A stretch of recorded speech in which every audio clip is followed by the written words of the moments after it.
Welcome to the blog today. So, today we're going to talk about this interesting case. Now, I always find it interesting, of course, I would, because where the law intersects with privacy and cybersecurity and in criminal courts, right? And so, how I'm always fascinated to see how courts are dealing with some of these challenges that come with all of the data that we have, all of the data that's shared, and things of that nature.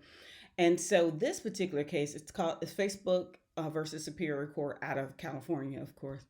So the question under this case was whether a defendant can get access to a deceased victim's social media accounts, Facebook, Twitter, Instagram, to defend himself, because the Constitution gives the defendant a right to put on a defense. So it's between the Fifth and Sixth Amendment of the Constitution and the Stored Communications Act. So the Stored Communications Act is a law that it's under the Electronic Communications Act, Title II of the Electronic Communications Act, and this is a law that addresses the actual voluntary or compelled disclosure of electronic records from ISPs. So, for instance, when I was in the FBI, if I was conducting an investigation and I termed up the IP address, I could subpoena the internet service provider for subscriber information for that particular IP address, and that's an exception under the Stored Communications Act. Law enforcement can get that information. Now, it's a difference between, reasonable suspicion and probable cause, but means, getting a subpoena to get subscriber information, not necessarily the actual communications themselves. All I needed was reasonable suspicion that somebody committed a crime. We're gonna bypass that. In this particular case, there was like a drive-by shooting, right? And the defendant said it was self-defense. Said it was self-defense based on gang activity, and so he sent a subpoena to Twitter, Facebook, and Instagram to receive the communications of the deceased victim. Of course, social media companies moved to quash, meaning we're not complying, we don't think we can comply, arguing that the Stored Communications Act barred them from disclosing that information without consent of the actual victim itself. Okay. And then there were no other exceptions. They weren't law enforcement, and there are a multitude of exceptions under the Stored Communication Act. We won't go into that right now. However, the defendant argued essentially that the Fifth and Sixth Amendment, their right to defend themselves, trumped the Stored Communication Act. And so the Fifth and Sixth Amendment required that the social media companies comply. Now, a lot of activity, right? So initially, the trial court sided with the defendant and said the Fifth and Sixth Amendment, essentially you have to turn over this data. Social media companies won on appeal, arguing that was, they won from the appellate court. I used to do that in law school all the time. But anyway, they won, and it went to the California Supreme Court. Now, the California Supreme Court stated that under the Stored Communications Act, the lawful consent exception required them to disclose the communications by a user to be made if it was made public, not private social media data. Now, I'm going to interject here, and we'll talk about this in the random thought as well, but this is where your privacy settings on your social media accounts come into play. So I'll stop for a second about the case, and we're going to talk about the privacy settings. So if your information on your social media accounts are open to the public, this case wouldn't be happening, because again, it's open to the public. Anybody can see that data. So unfortunately, if you are a victim of a crime and you were talking, something, and somebody wanted that information, if it's open to the public, it's there. So take a look at your privacy settings to ensure that who you're sharing that data with. Okay, go back into the case. The Supreme Court sent it back to the trial court. The trial court, the defendant won again on the constitutional challenge.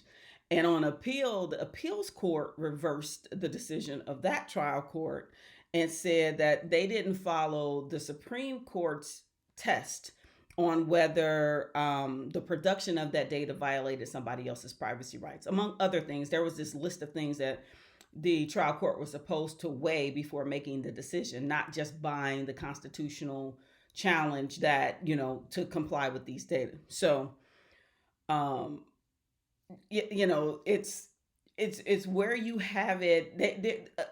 One thing that they never resolved is whether that constitutional challenge actually won. The case was remanded back, or they actually reversed the ruling of the trial court the second time because they didn't follow the Supreme Court's instructions. So I don't know if this is going to go back to the California Supreme Court or not, but it should go back to the trial court if that's what's going to happen. And if the defendant wants to pursue with this argument, there's going to be analysis. There has to be that analysis performed as per that case. But it begs the question, if the facts were different, because in the law, the facts matter, right? Okay, in life, facts matter. But different facts, different circumstances could lead to a different outcome on whether or not this Fifth or Sixth Amendment right to put on a proper defense as a defendant applies in a situation where you have stored communications by someone or by a deceased person that you're trying to get access to. And the Stored Communication Act was not necessarily designed for this because it was before before Facebook, before Twitter, before all social media and all this other stuff.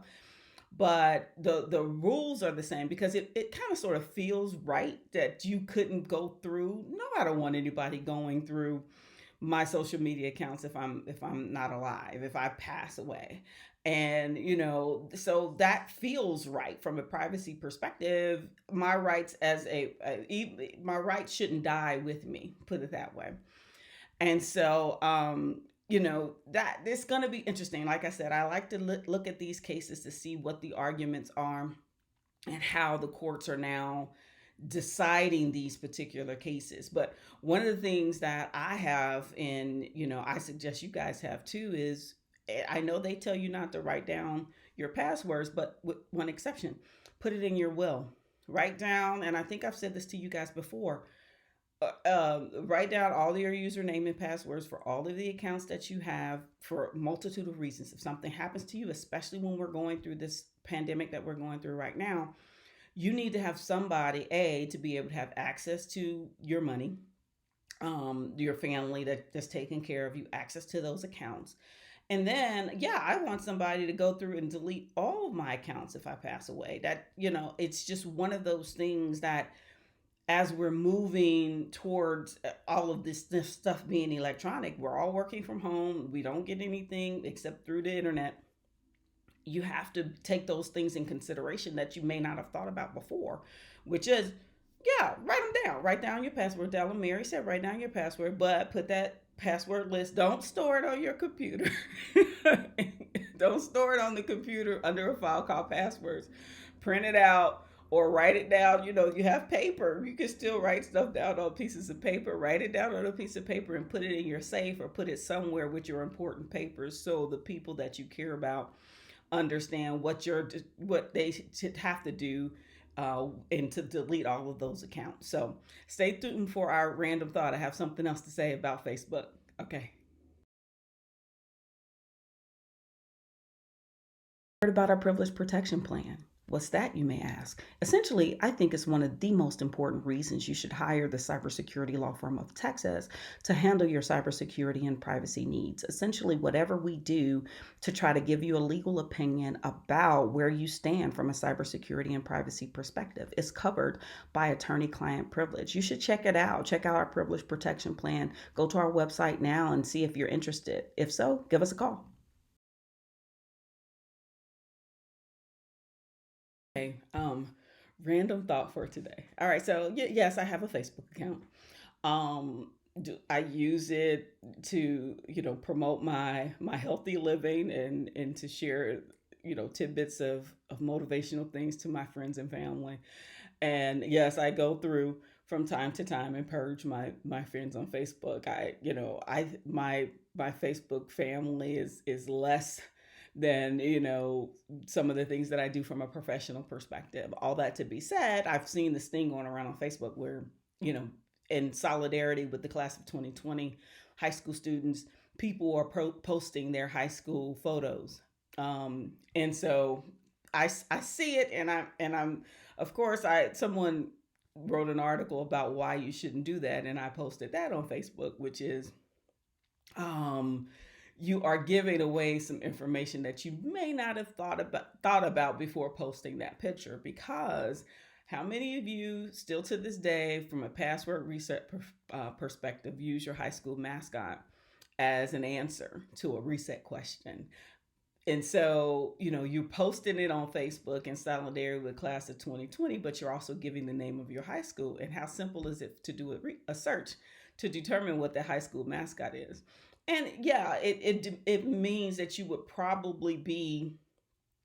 have to be targeted in that regard. But why give that information out? I mean, even some of the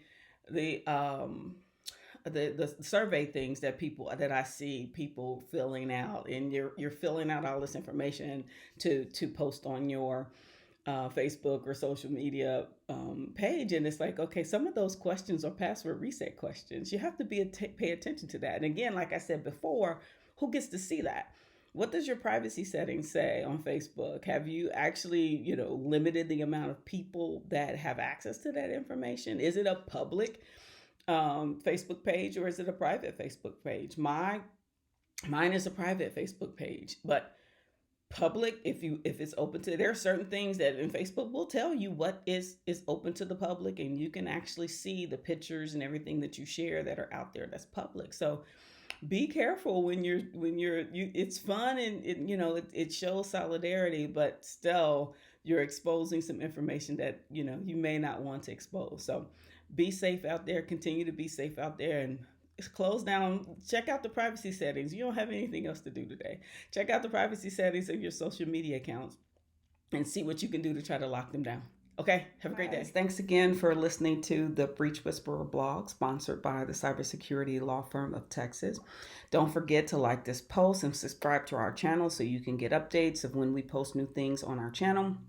In addition, spread the word for me, right? Let's get out there and tell a friend, and so they can all become paranoid cybersecurity and privacy people. Don't forget, if you would like to connect with me on socials, you can connect with me on Twitter at Mary N. Cheney. Use my middle initial always. For my nonprofit, Minorities in Cybersecurity, that is at Mike Leadership, and Instagram and Facebook at MN Cheney Law. And you can find me on LinkedIn just by searching for my name. So if you're interested, connect with me. Thanks again. And just remember, awareness equals knowledge.